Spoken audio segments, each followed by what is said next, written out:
Kapan sih dia mulai merindukanmu dengan sungguh-sungguh? Bukan rindu yang dibuat-buat, bukan juga rindu yang muncul hanya karena merasa bosan. Saya berbicara tentang kesadaran yang mengguncang jiwa, yang dalam, bahwa kamu lebih berarti daripada yang dia sadari, bahkan untuk dirinya sendiri. Ini bukan sesuatu yang terjadi dalam sekejap, tidak saat kamu mengirim pesan, tidak saat kamu berusaha mengejarnya. Ini terjadi ketika kamu memilih untuk menghilang dengan elegan, ketika kamu menjadi sosok yang langka, tenang, dan tidak terpengaruh. Mari kita bahas 11 momen halus ketika dia mulai merindukanmu dengan tulus. Nomor 1, keheningan setelah badai. Tepat setelah perpisahan atau saat jarak emosional mencapai puncaknya, saat semuanya mulai tenang, keheninganmu, keterpisahanmu terasa lebih keras daripada kata-kata apapun. Disitulah benih kerinduanmu ditanam. Selama badai mudah terjebak dalam kebisingan, pertengkaran, dan ketegangan. Dalam banjir kata-kata yang seringkali tidak berarti dibandingkan dengan keheningan setelahnya.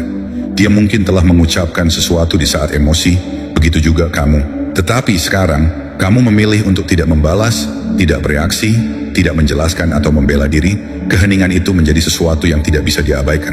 Awalnya, dia mungkin meyakinkan dirinya sendiri bahwa ini adalah yang terbaik. Kita butuh ruang, dia bilang pada dirinya sendiri. Tetapi keheningan yang kamu jaga bukan sekadar ruang, itu adalah niatmu. Kamu tidak duduk menunggu, tidak mengirim pesan panjang di tengah malam, tidak melihat ceritanya berharap mendapatkan tanda. Kamu memilih untuk diam, bukan karena kamu lemah, tetapi karena kamu cukup kuat untuk menahan diri. Bayangkan ini, dia membuka ponselnya berharap melihat namamu, sebuah pesan, panggilan tak terjawab, sesuatu tetapi tidak ada. Bahkan tidak ada tanda suka. Hari berganti minggu, dan perlahan ketidakhadiran itu terasa semakin berat. Apa yang dulu dia anggap sepele, kehadiranmu, perhatianmu, energimu, hilang, dan yang tersisa hanyalah keheningan. Saat itulah dia mulai menyadari apa yang hilang. Bukan hanya suaramu, tetapi ketenanganmu, kemampuanmu untuk menenangkannya saat segalanya terasa kacau. Kehadiranmu yang tak menuntut, yang tidak perlu membuktikan diri, tetapi cukup ada. Dia mulai menggulir pesan lama, mendengarkan lagu yang kalian berdua nikmati, mengingat kenangan indah, dan tiba-tiba menyadari dia tertawa sendirian. Marcus Aurelius pernah berkata, jika kamu tertekan oleh sesuatu yang eksternal, rasa sakit itu bukan karena hal itu sendiri, tetapi karena pandanganmu tentangnya.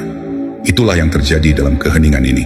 Bukan ketidakhadiranmu yang menyakitinya, tetapi kesadarannya tentang arti ketidakhadiranmu. Itu berarti kamu tidak lagi menunggu. Kamu memilih kedamaian daripada persuasi, harga diri daripada validasi. Itu membuatnya sadar bahwa kamu tidak lagi tersedia untuk kebingungan. Bahwa kamu tidak perlu meyakinkan seseorang untuk menghargaimu. Bahwa kamu telah mengambil semua yang dia abaikan. Alih-alih menuntut perhatian, kamu mengalihkan semuanya kembali pada dirimu sendiri. Ini adalah titik di mana refleksi dimulai, bukan hanya untuknya tetapi juga untukmu. Kamu mulai melihat betapa kuatnya ketenanganmu. Tidak bereaksi bukan berarti kamu tidak peduli. Itu berarti kamu lebih peduli pada dirimu sendiri daripada drama. Lebih daripada mengejar, lebih daripada berpikir bahwa cinta harus kacau agar terasa nyata. Jadi jika kamu berada dalam keheningan itu sekarang, jangan terburu-buru untuk memecahnya. Biarkan itu bernapas, biarkan dia merasakannya, biarkan dia duduk dengan gema dari semua yang dia pikir akan selalu ada. Karena ketika badai berlalu dan kebisingan hilang, yang tersisa adalah kebenaran. Dan terkadang hal paling keras yang bisa kamu katakan adalah tidak sama sekali. Sebelum kita beralih ke wawasan berikutnya, aku ingin mendengar darimu. Apakah kamu pernah mengalami keheningan seperti itu? Keheningan yang bukan tentang hukuman, tetapi tentang kedamaian. Keheningan yang datang bukan dari kemarahan, tetapi dari akhirnya menghargai dirimu sendiri untuk pergi tanpa suara. Sampaikan pikiranmu di komentar, atau jika kamu pernah memilih ketenangan daripada kekacauan, tinggalkan kalimat ini. Keheninganku tidak kosong, itu penuh dengan kekuatan. Aku akan membacanya, dan aku tahu orang lain di komunitas ini juga akan menemukan kekuatan dalam ceritamu. Nomor 2, ketika rutinitasnya terasa kosong. Kebiasaan kecil, pesan-pesan, panggilan, meme yang dibagikan menghilang. Dia mulai memperhatikan ruang kosong yang dulu diisi oleh kehadiranmu. Ini bukan kehilangan yang dia rasakan untuk pertama kalinya. Ini adalah beban ketidakhadiran, dan itu merayap masuk dengan tenang. Ketika dia membuka ponselnya dan menyadari tidak ada notifikasi darimu. Ketika dia menonton sesuatu yang lucu dan secara naluriah meraih untuk mengirimnya, hanya untuk berhenti karena mengingat keheningan. Awalnya itu bukan tentang merindukanmu. Itu tentang merindukan bagaimana perasaannya ketika kamu menjadi bagian dari ritme kesehariannya. Kamu menjadi kehadiran yang menghibur di latar belakang hidupnya hingga kamu tidak ada. Sekarang dia menggulir berharap untuk merasakan sesuatu, tetapi tidak ada yang sama, karena tidak ada orang lain yang bisa mengisi ruang itu seperti kamu. Kehilanganmu, ketidakhadiranmu, tidak keras tetapi terasa seperti keheningan setelah lagu yang familiar berakhir. Dia mulai menyadari bahwa koneksi tidak selalu tentang momen-momen besar, ini tentang kehadiran yang konsisten. Dan ketika itu hilang, bahkan bagian terkecil dari harinya mulai terasa kosong. Inilah kebenarannya. Kamu bukan orang yang hilang. Kamu hanya menjauh dari tempat di mana kamu tidak sepenuhnya dihargai. Itu bukan balas dendam, itu harga diri. Dan disinilah ketabahan dalam dirimu bersinar. Kamu tidak terburu-buru kembali untuk mengisi kekosongan. Kamu tidak mengirim pesan tindak lanjut karena kesepian. Kamu memilih keheningan daripada kebutuhan. Marcus Aurelius pernah menulis, bukan hal-hal yang mengganggu kita, tetapi penilaian kita tentang mereka. Dia menilai kehadiranmu sebagai sesuatu yang pasti sampai menjadi tidak pasti. Dan sekarang dia duduk dengan itu. Mungkin dia tidak mengatakannya dengan lantang. Mungkin kesombongan membuatnya tidak mengulurkan tangan. Tetapi di dalam rutinitasnya yang pernah dipenuhi dengan energimu, terasa lebih dingin karena ritme yang pernah dia terima begitu saja. Itu bukan hanya kebiasaan, itu adalah kamu. Membiarkannya merasakan kekosongan itu bukan karena kamu ingin dia menderita, tetapi karena kamu tidak lagi bersedia menjadi karakter latar belakang dalam cerita orang lain. Keheninganmu bukanlah ketidakpedulian, itu adalah kehadiran disiplin. Dan ketika dia akhirnya menyadari apa yang hilang darinya, dia tidak hanya akan merindukan pria itu. Dia akan merindukan versi dirinya yang merasa lebih baik hanya dengan memilikimu dalam kehidupan sehari-harinya. Nomor 3, ketika pria lain tidak memenuhi syarat. Dia bertemu orang lain, tetapi ada sesuatu yang hilang. Kedalaman emosional, kehadiran yang tenang, cara kamu mengisi ruang. Mereka mencoba untuk membuatnya terkesan, tetapi kamu meninggalkan jejak. Lihat, mudah baginya untuk bertemu pria yang berbicara keras, membeli minuman, membuat lelucon, dan membanjirinya dengan perhatian. Tetapi seiring waktu, dia mulai merasakannya, kekosongan di balik semua usaha. Karena yang mereka tawarkan adalah kebisingan, bukan kehadiran. Kamu tidak mengejar validasi, kamu tidak mencoba untuk memenangkan hatinya. Kamu muncul dengan tenang tanpa perlu menjadi pusat perhatian, dan kontras itulah yang tersisa. Mungkin dia sekarang sedang berkencan dengan seseorang yang baru. Dia mengatakan semua hal yang benar, mencoba untuk menjadi menawan, tetapi dia menemukan dirinya melamun, membandingkan, tidak dengan sengaja, tetapi karena tubuhnya mengingatnya. Mengingat betapa amannya dia merasa ketika kamu ada di dekatnya, bagaimana kamu tidak terburu-buru untuk mengisi keheningan, bagaimana ketenanganmu membuatnya merasa membumi, tidak cemas. Itu bukanlah sesuatu yang dapat dengan mudah ditiru oleh pria lain. Karena itu bukan taktik, itu adalah esensimu. Ketabahan mengajarkan kita untuk tidak bersaing, tidak untuk meraih, tidak membutuhkan persetujuan dunia untuk mengetahui nilai kita. Seperti yang dikatakan Marcus Aurelius, jangan buang waktu lagi untuk berdebat tentang apa yang seharusnya menjadi pria yang baik. Itulah yang kamu lakukan. Kamu tidak mencoba untuk mengungguli siapapun. Kamu hanya memilih untuk berakar pada kesadaran diri, integritas, dan kekuatan yang tenang. Dan sekarang tidak peduli berapa banyak pria yang mencoba membuatnya terkesan, dia tidak bisa tidak merasakan perbedaannya. Kebenarannya adalah beberapa pria mencoba untuk menonjol dengan tampil, tetapi pria yang langka menonjol dengan merasa damai.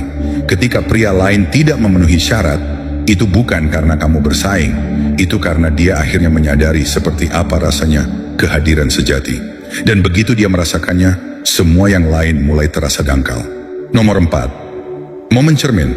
Suatu hari dia melihat dirinya sendiri secara berbeda. Tidak hanya mencerminkan kamu, tetapi siapa dia ketika dia bersamamu, dan bagaimana dia tidak merasakan versi dirinya itu. Karena itu halus. Pada awalnya, mungkin dia menyisir rambutnya di cermin, atau menyalakan lagu yang pernah diputar di mobilmu.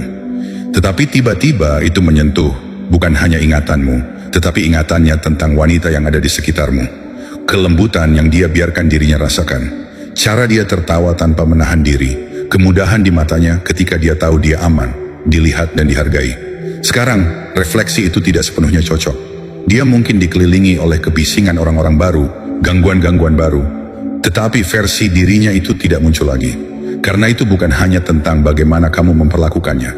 Itu tentang apa yang kamu bawa keluar dalam ketenangannya. Kejelasan perasaan bahwa dia bisa menghembuskan napas di sekitar kamu. Itulah yang dia rindukan, bukan hanya pria itu, tetapi cermin yang tanpa sadar kamu pegang teguh pada dirinya yang tertinggi. Ini masalahnya. Kamu tidak pernah memaksanya untuk menjadi seperti itu. Kamu tidak tampil, kamu tidak memanipulasi, kamu teguh pada nilai-nilai kamu. Hadir tetapi tidak pernah posesif. Kamu memegang ruang dengan kekuatan yang tenang, dan ruang itu memungkinkannya untuk menjadi lebih dari yang dia inginkan. Bukan kurang. Ada baris dari Epictetus yang berdering benar di sini. Kenali dulu siapa Anda, dan kemudian hiasi diri Anda sesuai dengan itu. Kamu tidak kehilangan diri sendiri mencoba untuk memenangkannya. Kamu tahu siapa kamu, dan dalam pengetahuan itu, kamu mengundangnya untuk bertemu kamu di level kamu, bukan dengan permintaan, tetapi dengan energi. Dan sekarang, tanpa kehadiranmu, cermin emosional itu hilang. Dia masih di sana, ya, tetapi kejelasannya tidak. Dan itulah yang dilakukan refleksi itu. Membuat kita membandingkan siapa kita sekarang dengan siapa kita ketika kita merasa paling selaras, paling hidup, paling damai. Jadi ketika momen cermin itu datang, ketika dia melihat celah antara dirinya saat ini dan dirinya yang bersamamu, itu menciptakan ria yang tenang, tidak hanya merindukanmu, tetapi juga merindukan dirinya sendiri di sekitarmu. Dan jenis kerinduan itu bertahan lebih lama daripada ketertarikan, karena ini bukan tentang ego, tetapi tentang identitas. Kamu meninggalkan jejak, bukan dengan mencoba mengubahnya, tetapi dengan tetap tidak berubah dalam tujuanmu sendiri. Itulah perbedaan antara dampak dan keterikatan. Yang satu memudar seiring waktu, yang lain memantul kembali secara tak terduga di cermin, dalam kenangan, di saat-saat yang tidak pernah dia pikir akan membawa begitu banyak beban. Dan disinilah aku ingin kamu berhenti sejenak. Tidak hanya untuk memproses refleksinya, tetapi untuk merenungkan dirimu sendiri. Karena sementara dia mungkin mencari versi dirinya yang terasa paling hidup di sampingmu, kamu telah berevolusi juga. Kamu telah menjadi pria yang tidak hanya memegang ruang, tetapi yang menghormati ruangnya sendiri. Sekarang lebih dari sebelumnya, itu kuat, itu langka. Dan mungkin kamu telah mengalami ini dalam hidupmu sendiri ketika seseorang datang ke duniamu dan membawa sesuatu yang nyata dalam dirimu, hanya untuk kemudian menyadari itu adalah kehadiranmu sendiri yang membumi, yang menciptakan hubungan di tempat pertama. Jadi aku ingin mendengar darimu. Seperti apa momen cerminmu? Atau jika kamu ingin membuatnya tetap sederhana, tulis saja ini di komentar. Ini bukan hanya tentang dia, ini tentang siapa aku di dekatnya. Karena terkadang pengingat terkuat tentang nilai dirimu tidak ditemukan pada siapa yang merindukanmu, tetapi pada siapa dirimu tanpa mereka. Nomor 5, ketika kamu berhenti menonton, kamu biasa melihat ceritanya, menyukai postingannya, bahkan mungkin mengirim balasan sesekali, hadiah cepat yang familiar baginya. Itu adalah bukti kepastian bahwa dia masih hidup dalam pikiranmu, bahwa sebagian dirimu masih berlama-lama di orbitnya. Tetapi sekarang, diam, tidak suka, tidak dilihat, tidak ada reaksi. Pergeseran itu tidak keras tetapi sangat terasa, karena inilah kebenarannya. Bukan argumen yang meninggalkan kesan terkuat, tetapi ketidakhadiranmu di tempat-tempat yang paling dia harapkan darimu. Dan keheningan ini tidak pahit, itu disengaja. Ketika seorang pria mendapatkan kembali fokusnya, ketika dia tidak lagi menonton dari sela-sela kehidupan orang lain, dia kembali ke satu-satunya hal yang benar-benar dapat dia kendalikan, diri sendiri. Disitulah kekuatanmu menajam. Dia memeriksa ceritanya, dilihat, berpikir namamu akan tetap ada, dan ketika tidak ada jeda, kecemasan yang halus. Mengapa dia tidak memperhatikan? Mulai bergema, karena dia tidak hanya kehilangan perhatianmu, dia juga kehilangan energimu. Secara stoik, perhatian adalah mata uang, dan kamu sebagai pria yang membumi tidak lagi menghabiskannya pada apa yang tidak mendatangkan kedamaian bagimu. Marcus Aurelius pernah menulis, jika kamu tertekan oleh sesuatu yang eksternal, rasa sakit itu bukan disebabkan oleh hal itu sendiri, tetapi karena penilaianmu terhadapnya. Dan itulah yang bergeser di sini, bukan hanya tindakanmu tetapi juga perkiraanmu. Kamu tidak lagi terkesan dengan validasi permukaan. Kamu telah meningkatkan standar kamu secara diam-diam tanpa perlu mengumumkannya. Biarkan dia bertanya-tanya. Biarkan dia merasakan perbedaannya. Ini bukan tentang menghukumnya. Ini tentang cukup menghargai diri sendiri untuk tidak memberi makan koneksi yang tidak lagi memberi makanmu. Ketika kamu berhenti menonton, kamu berhenti memberinya panggung tempat dia tampil. Dan dalam jeda penarikan itu, dia mulai memperhatikan apa yang dulu dipegang oleh kehadiranmu yang tenang. Kedalaman niat, stabilitas. Jadi tanyakan pada diri sendiri, di mana kamu menempatkan perhatianmu hari ini? Apakah itu pada kehidupan orang lain yang dikuratori, atau membangun kehidupanmu sendiri dengan kekuatan, kejelasan, dan kehadiran? Karena saat kamu berhenti mengawasinya, adalah saat dia mulai memperhatikanmu. Nomor 6, ketika dia ingat kehidupan yang tenang menjadi kacau. Stres kerja, interaksi yang dangkal, gangguan, dan kemudian itu menimpanya. Ketenanganmu adalah ruang amannya. Bukan hanya cara kamu berbicara, tetapi energi yang kamu bawa. Kamu tidak berisik, kamu tidak kacau secara emosional, kamu tidak terburu-buru untuk memperbaiki semuanya. Namun kehadiranmu membuatnya merasa seperti semuanya terkendali. Dia mulai menyadarinya. Sebaliknya, mungkin saat dia ada seseorang yang baru, yang terlalu banyak bicara, berusaha terlalu keras, bereaksi terhadap setiap hal kecil. Mungkin saat dia membuka diri kepada seseorang dan menyadari bahwa mereka lebih tertarik memberi nasihat daripada benar-benar mendengarkan. Saat itulah ingatan tentangmu merayap masuk. Bukan karena kamu mengucapkan semua kata yang tepat, tetapi karena kamu tidak membutuhkannya. Kamu berpusat, membumi tabah, bukan dengan cara yang dingin dan tidak tulus, tetapi dengan cara yang mantap dan meyakinkan. Marcus Aurelius pernah berkata, manusia tidak dapat menemukan tempat peristirahatan yang lebih tenang atau lebih tenang daripada di dalam jiwanya sendiri. Dan itulah perbedaannya. Kamu membawa ketenangan batin itu ke dalam ruang antara kamu dan dia. Sekarang, di tengah kebisingan dan tekanan kehidupan sehari-harinya, dia ingat bagaimana rasanya berada di hadapan seseorang yang tidak berusaha untuk membuat terkesan, hanya menjadi dirinya sendiri. Sebenarnya, dia tidak hanya merindukan seorang pria, dia merindukan apa yang kamu wakili. Kedamaian, kekuatan tanpa paksaan, pengingat bahwa ketenangan itu magnetis, terutama di dunia yang mengagungkan rangsangan dan kecepatan yang berlebihan. Dan inilah bagian yang tidak pernah dia duga, bahwa pria yang pernah dia lihat terlalu tenang, terlalu pendiam, atau bahkan terlalu sabar, nantinya akan menjadi standar yang diam-diam dia gunakan untuk mengukur orang lain. Karena kekacauan mungkin mengasyikkan, tetapi ketenangan adalah yang terasa seperti rumah. Ketenanganmu tidak pernah tentang bersikap pasif. Itu tentang memiliki kendali, bukan atas dirinya, tetapi atas dirimu sendiri. Dan sekarang ketika hidup terasa tidak seimbang, dia tidak hanya memikirkanmu, dia merasakan ketiadaan ketenangan yang kamu bawa tanpa usaha. Itulah tanda pria yang hidup dengan niat.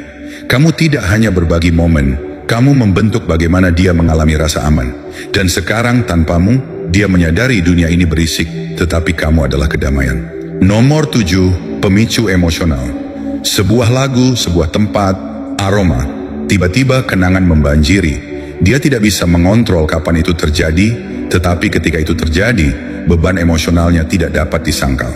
Mungkin itu kafe yang biasa kalian berdua kunjungi, yang tersembunyi di sudut yang tenang di mana tawa terasa alami dan waktu berjalan lebih lambat.